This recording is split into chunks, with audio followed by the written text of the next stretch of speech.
Okay, this is a Finance Committee meeting. This is December the 2nd. It's 2:01. Hey, Eli, can you take yourself off mute? Or is she there? Yeah, she's on the participant list, so it looks like she's here. Yeah, I see her spot there, but I don't see her, and I don't. She's muted right now. So. I mean, I'm texting her. Okay, yeah, thanks. That'd be great if you can do that. Okay, so out of the last meeting, at the end of the last meeting, we had the two topics are direct deposit and also then the payroll and accounting system that we use. And out of the last meeting, we had said we wanted to find somebody who had recently migrated to UAN, and also any reporting capabilities and things like that. So Eli has previously sent to all of us this nice 2-page document that recaps some of the conversations he's had with the people at UAN, as well as, I'm sorry to interrupt. I'm just letting you know, she says that she's can't get unmuted, but she's trying. So if anyone has any suggestions. She can always call in too, right? There's a phone number she can call in. That's true. So all right. It was in the. It's in the email. Yeah. Okay. So that can be the fallback. Okay. All right. Told her. Sorry. Oh, wait. Her mute just came off. Oh, okay. Eli, you there? I was going to say, sometimes it helps if they leave and rejoin the meeting. I've had that work a few times. Oh, okay. Okay. Thanks, Steve. I'll let her know. So can she hear us, do you think? I don't know. What can you ask her when you text her? Oh, wait. Since we're going to talk about her 2-page document, it'd be nice if she'd be here for that. Yeah. All right. She knows there's a phone number to call in on. I will suggest dropping off and joining. Okay, so she says she can hear, but she'll call. Okay. So let's go with that. Yep.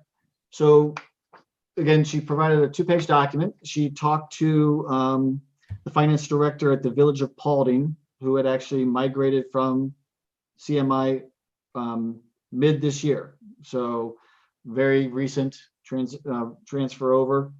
And I'm not going to, since you all have this document, I've had it for a couple of days, I'm not going to recap it all. That's why I wanted to have Eli, if you wanted to have any questions for her. And then separately, I emailed to all you. I talked to the Fairfax fiscal officer, and he sent me some examples of some reports that they use. And there's sort of a high level and then drills down. And so I forwarded on to you guys that as well. And he also confirmed exactly what Eli had found out as well, that all the data that's in there can also be downloaded into Excel and manipulated there, which is what we currently do with CMI. So there's a flexibility too, in terms of if we want to tailor any of the reports, but Eli and talking to UAN said they have literally over 100 reports available to us. And I know that would have been a question that we'd had coming out of the last meeting. So Eli, have you joined yet? Can you text her real quick and ask her if she's joined, Kelly? Yep. Oh, wait, here comes the phone. Can you hear me? All right. It's going to echo for a second. Yep. So since hopefully you were able to hear me, Eli, I just said at the last meeting, we had the 2 follow-ups. One was, you contacted some people who recently migrated to UAN, and you also contacted UAN again as well. And we just briefly talked about the 2-page document that you sent to all of us. And then the other question was about reports. And I sent what the Fairfax fiscal officer had provided, and he confirmed what you found also, that any of the data that's there can also be downloaded into Excel and manipulated there, which is what we do with CMI today. So I wanted to open it up then, based on the work, all the nice work that Eli's done here in terms of tracking down and more additional information. Any other questions that people have outstanding currently about this topic?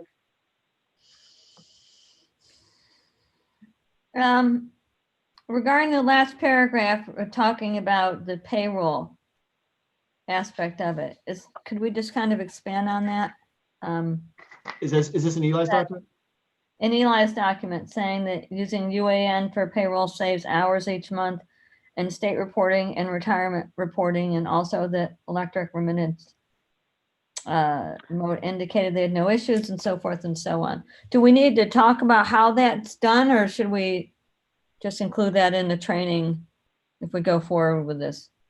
I guess I didn't realize that payroll was so easily done through there by the way this sounds, but I think that they were somewhat new to CMI. They didn't have nearly as much experience as we did. okay. But they found it to be a tremendous burden. The situation there was that the finance director had previously worked limitedly with CMI when she worked for a different municipality. Had previously worked with UAN, quit that municipality, joined this municipality, and worked with CMI for a couple years. And going from UAN to CMI was dreadful, and CMI, I guess, was it is hard to learn, and it is cumbersome, and the way you have to do things is complicated.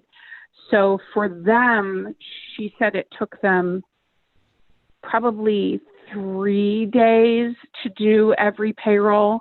And I think Joni does ours in a day.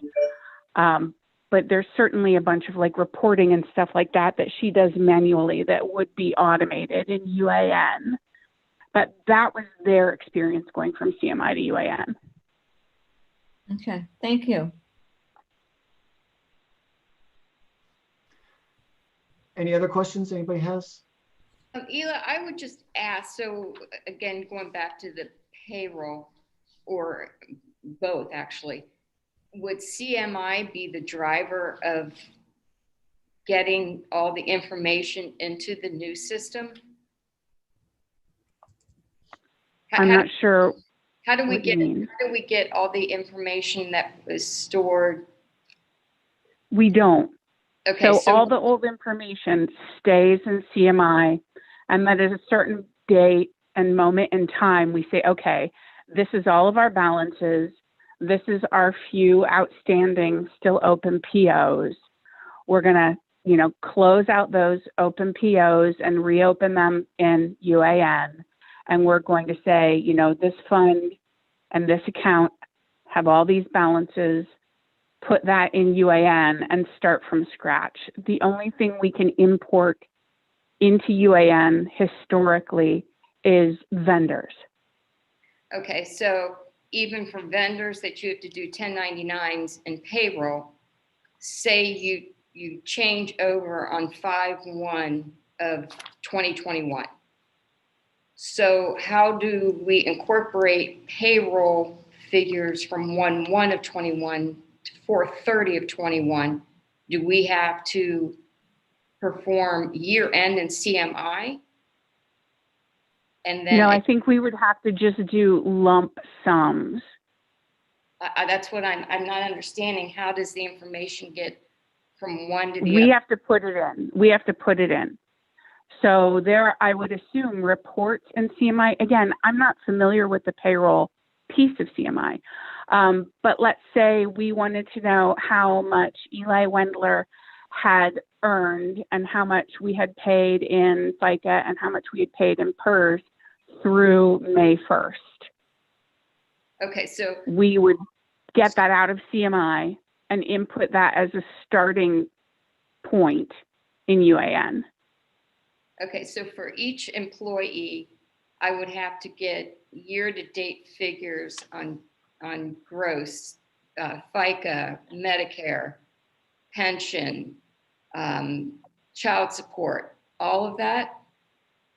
And then I don't know about child support. Whatever CMI tracks, right? Is child support in CMI? Yes. Yeah. Yes. But Okay. it's a deduction that's, because a lot of these, it depends on if they're taxed or pre-taxed. Yes.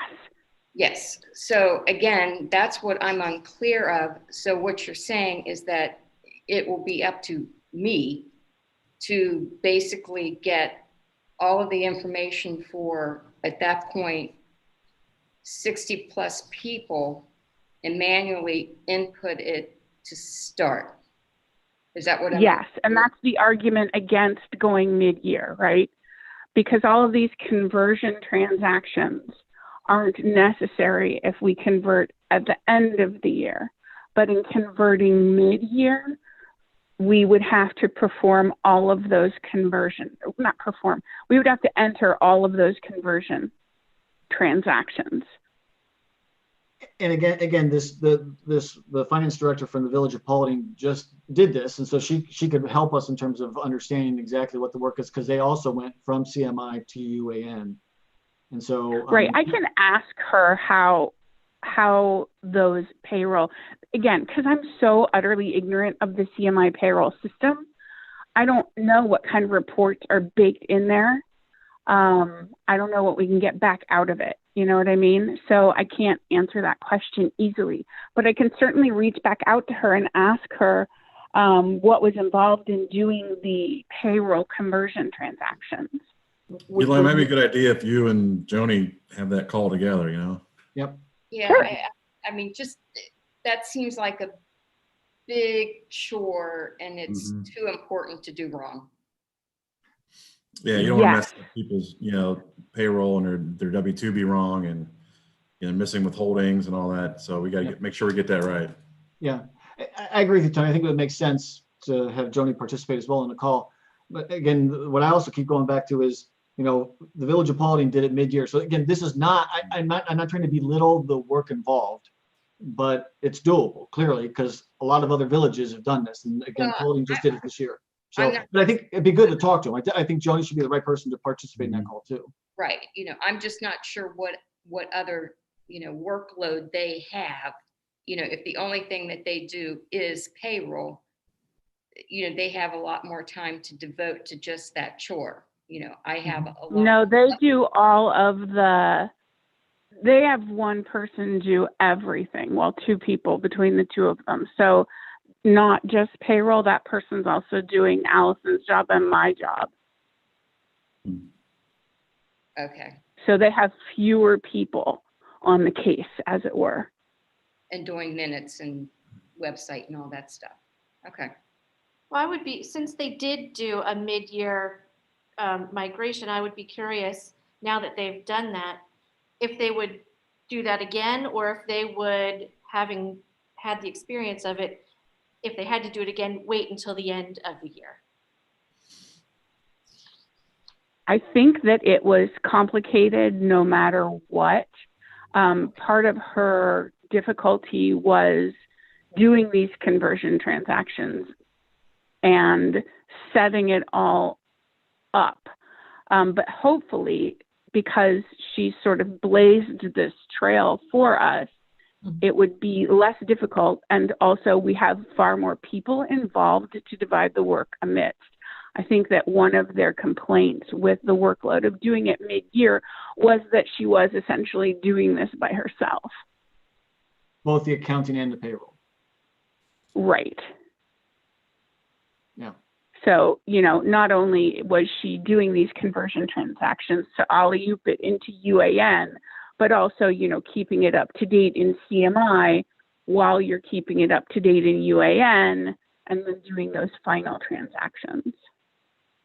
It's not a trivial amount of work, right? We can't act like we're just going to wave a magic wand. It's definitely going to be work to get it switched over. Hopefully the payoff is, in the end, that we have a more modern system that's more in line with what the auditor wants. And over the future time, it will save us a bunch of time and effort. When I told her that one of our concerns about training in March and April was that we had to get ready for the audit, she was like, what are you talking about? Why would you even be worried about an audit? And I explained, no, we have to pull all the paper and get all the documents. She's like, oh, it doesn't even occur to me that somebody would be worried about an audit, because when you're on UAN, it's all at the auditors already. So you don't have to pull any paper or get ready in any way other than, once they're there and they want their 6 sample transactions. So all of this sort of stress and hullabaloo that we experience now leading up to an audit will also evaporate. Well, So I think it will cost time now and save us time in the long run. Well, I mean, when we had CMI in the last audit, he said that, the CMI reports are just as sufficient as the UAN. So, but again, That's if you're printing them out, right? The UAN reports are already electronically available to the auditor. right, but we don't have to give them to them.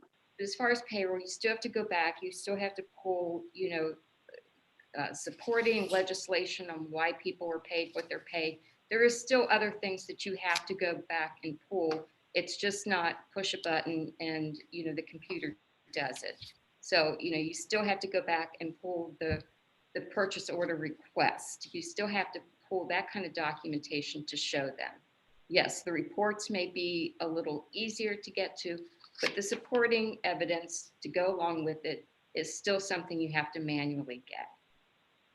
From what I understood from UAN, if you're engaged with their electronic system, you could ultimately end up doing, and Tony will know more about this, you'd be in acceptable use or something with the auditor, where because you've had a couple years of compliance and no issues under your belt, that you no longer have to go through the rigors of a regular paper audit like that.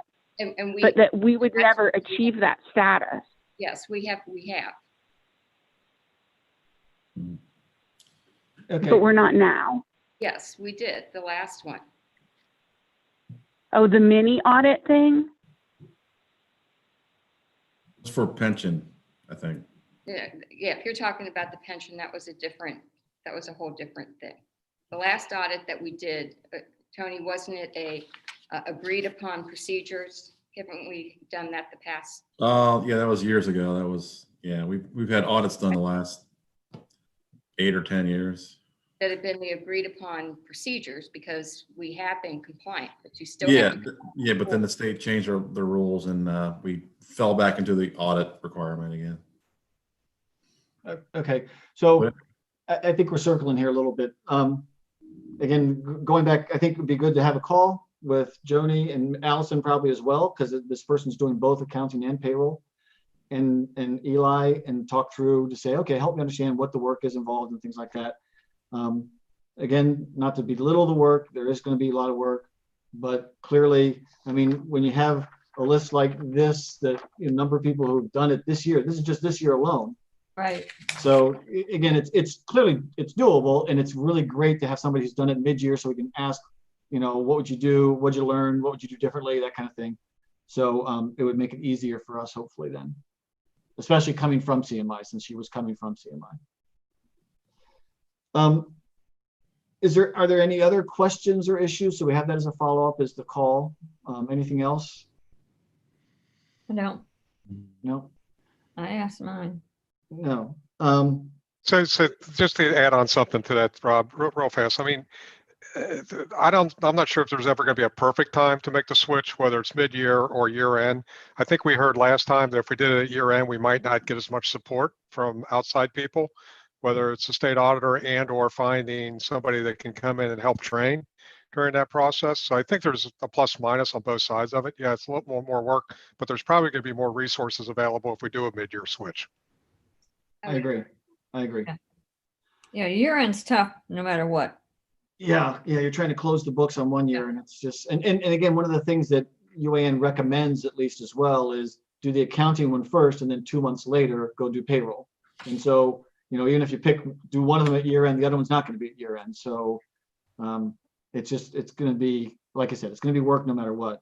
But having the right resources to help us get through it, I think, would be one of the biggest things that we could do. So what is council's position or the finance committee's position? And I don't know if this is the purview of the finance committee specifically, but the way that their training is set up, broken into first do your general ledger piece. Once you're comfortable with that, then onboard payroll. That whole process is set up under the presupposition that you have a single person doing both of these things. And so that person will become familiar and educated by doing the general ledger piece, and therefore comfortable enough to approach learning the payroll system. Since we have multiple parties involved and this sort of division of duties, are we going to proceed like cross training? Are we going to everybody learn everything, or are we going to break it into those sections, in which case, because it's, let's say, only Joni learning the payroll piece, it doesn't necessarily make a ton of sense to have the two pieces separate. Like, it might be more convenient, of course. Right. So actually, I don't, is Bill there? Is he, I just saw you have his laptop. Is he there? Yeah. Okay, because Bill and I have talked about this. I mean, right now we have no internal backup capability. And I think this is a great opportunity. If we're going to a new system, that between Joni and Allison, that they start to learn each other's roles a little bit. So if somebody has to be out for an extended period of time, the other person can help step in and do some of that work. I mean, we're really at risk as an organization without any kind of internal backup capability. So my opinion, at least, and I would love to hear other people's opinion, would be, let's take this opportunity when we're learning a new system to have both, Joni and Allison learn both the payroll, and both of them learn accounting as well, so they can back each other up in case somebody has to be out for an extended period of time. Any other thoughts? I think that's a given. I mean, that's a fail-safe we should have in place. Joe, any thoughts? I agree with cross training all the time. You just never know. I mean, the concept, and I hate to say this, but the concept we always use at work, if somebody gets hit by a bus, Yep. what do you do? And not to say anybody's going to be out, but things happen. Yeah. Always prepare for worst case scenario. Yeah. So Plan for the worst and hope for the best. Yeah, so I would actually, I want to make that a recommendation coming out of the finance committee, that we use this as an opportunity to develop that internal backup capability, because I think it's important that we have that. And so because of that, I think we'll need to go as a two-step process.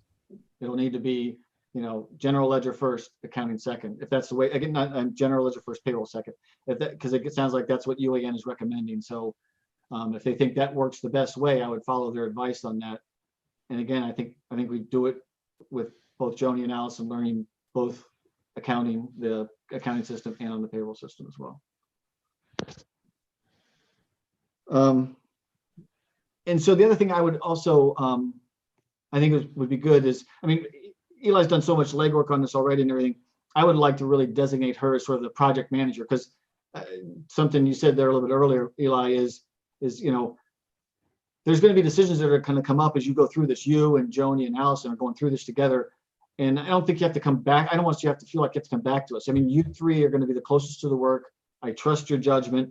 And I think it's good to have a lead person on this. And just like with the website, Eli was let us help lead us through that. And then, but working with Joni and Allison, I think we should do the same kind of structure with this as well. Have Eli be the lead from our IT manager standpoint, and help get us all the paperwork and things like that needs to be done, the preparation work, because there's a lot of preparation work, and she could be the person, since she's already had contacts with other communities, with UAN in Columbus, things like that.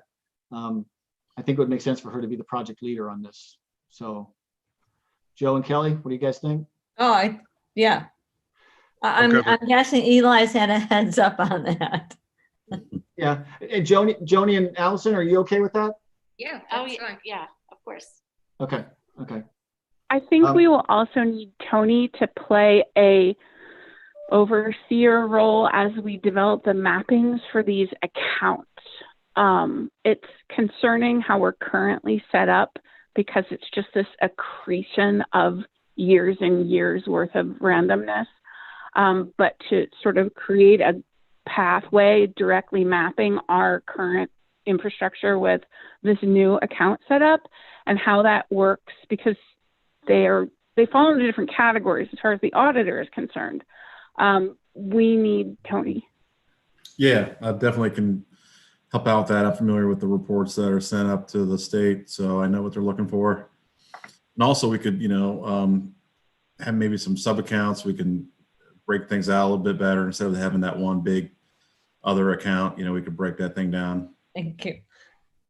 You know what I mean? One of the things that I think I had mentioned this to you, Tony, that the finance director from Paulding mentioned was weird little things like UAN breaks down the expense of getting a car repair at a dealer, separate from an expense at getting a car repair elsewhere.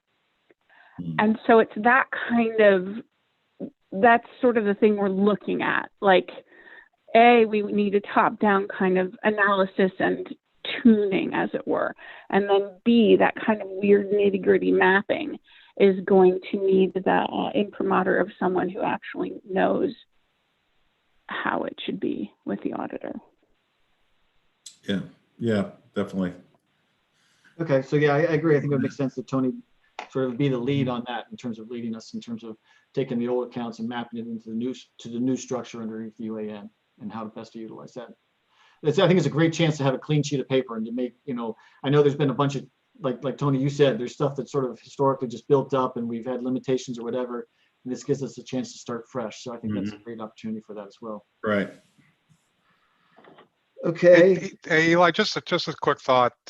Is there an implementation guide that either UAN or one of the former villages or one of the other villages that transferred over that they used during the transformation or the transfer of this to this new system? Something that we yes, can there's an get. onboarding document, Excel spreadsheet that I got from the finance director of Paulding, both filled out and blank. Yeah, somebody had to sketch this. It all set up. Yeah, somebody had to sketch this out and have some plan of attack. So if we can get a copy of that, it might help us in the process of designing our plan of attack. I emailed it to everybody, but you may not have been on the list. I probably just sent it to Tony. I don't need to say. I'm just saying, let's see if they've got it and try to use it. I mean, if somebody else figured out the pain points, let's try to make sure we're aware of them and have a plan of attack. Yes, that's why it was so nice of her to send me theirs all filled out, because she had already done the heavy lifting brain work. Okay, cool.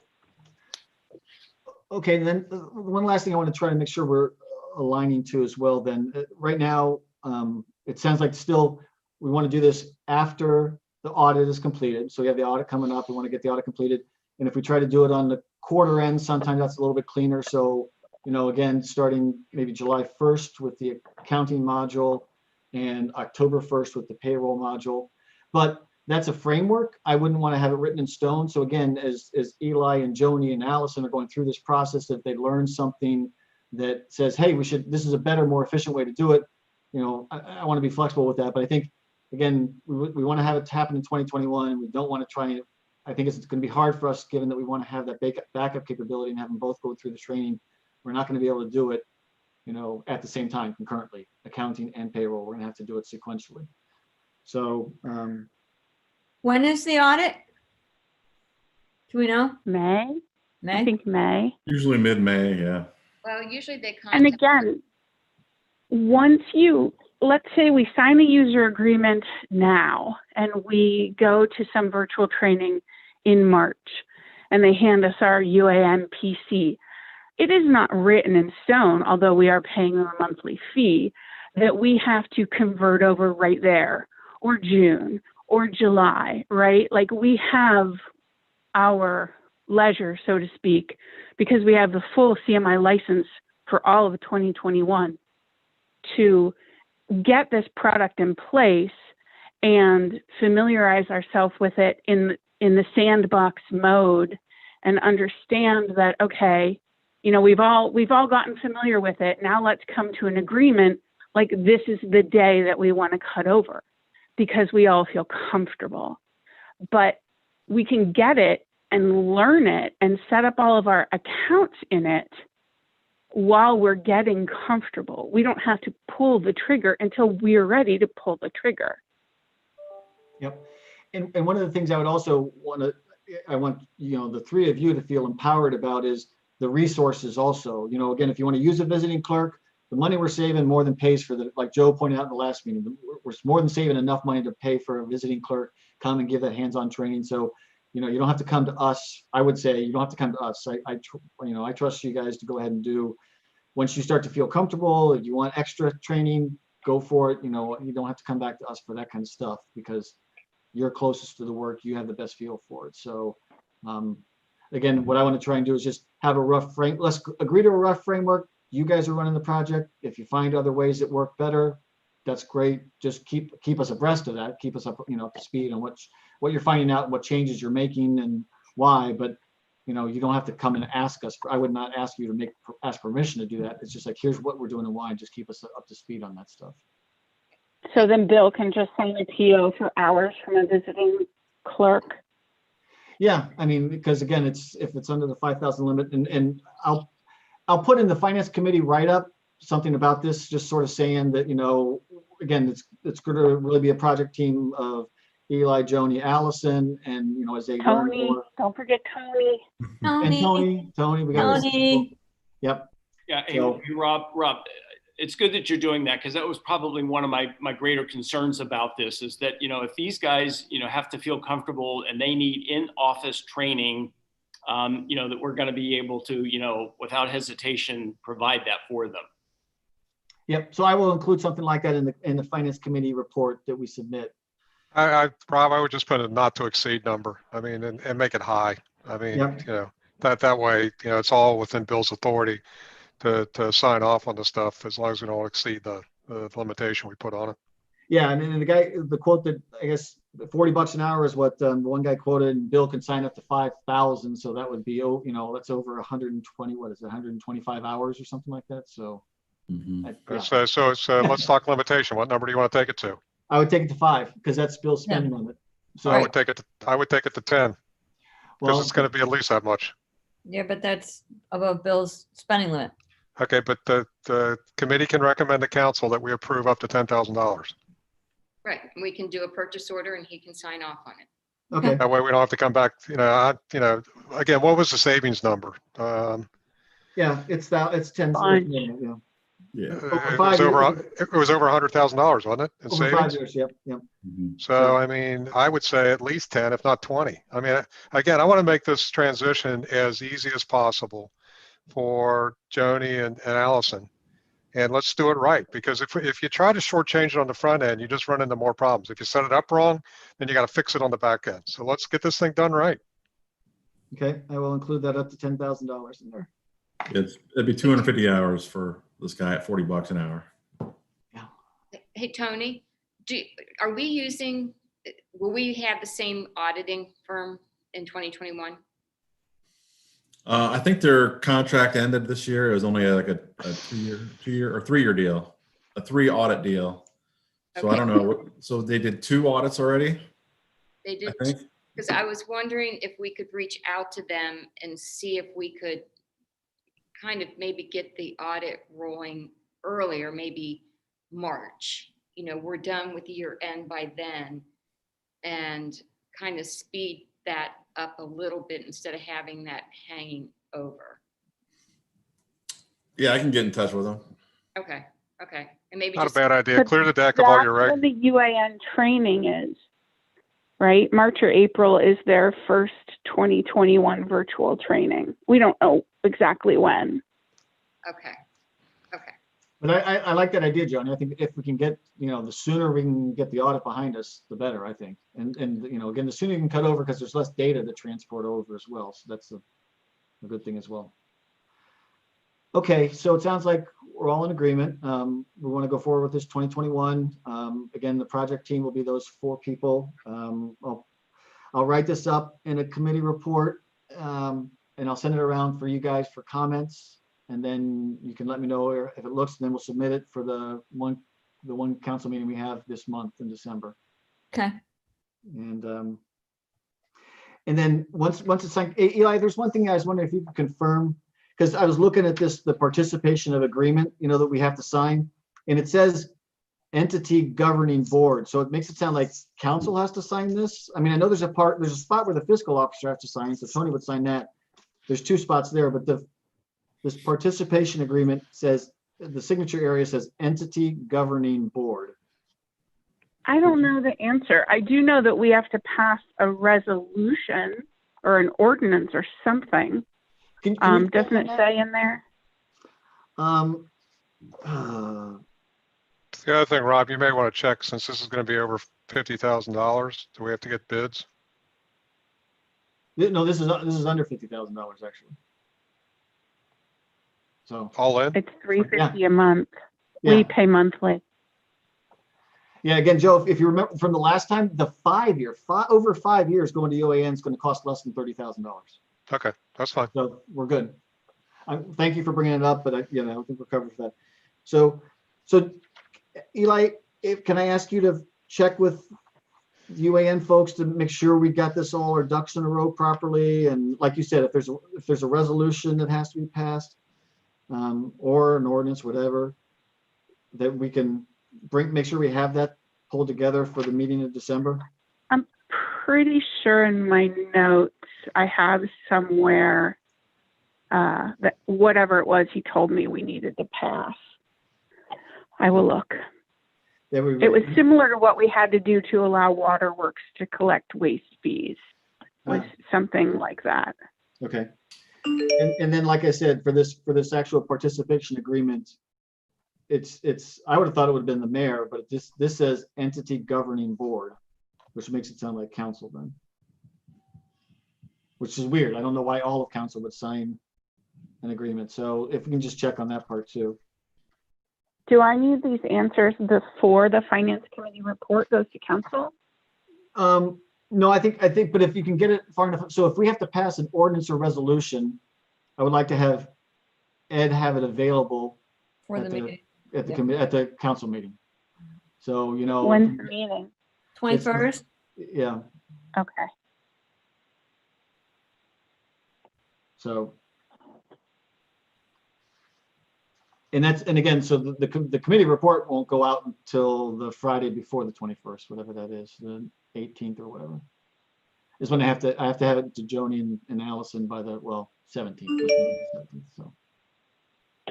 Okay. But I'll take a first cut at some of that and send it around just to get your guys' comments, and make whatever changes we want to, so that it's all lined up when I submit it to Joni and Allison for the council packet. Anything else? Wait, did you have something, Eli? No. Oh, okay. Thought I heard you. Okay, good. Well, thank you very much for fitting in this meeting, getting us turned around like this quickly. And like I said, I'll send you guys an email in a couple days or so, a first cut at the finance committee report, submitting this stuff. So Great. Perfect. Okay. Thank you very much, everybody. Thanks, Have a good day. everybody. See ya. Bye. Bye.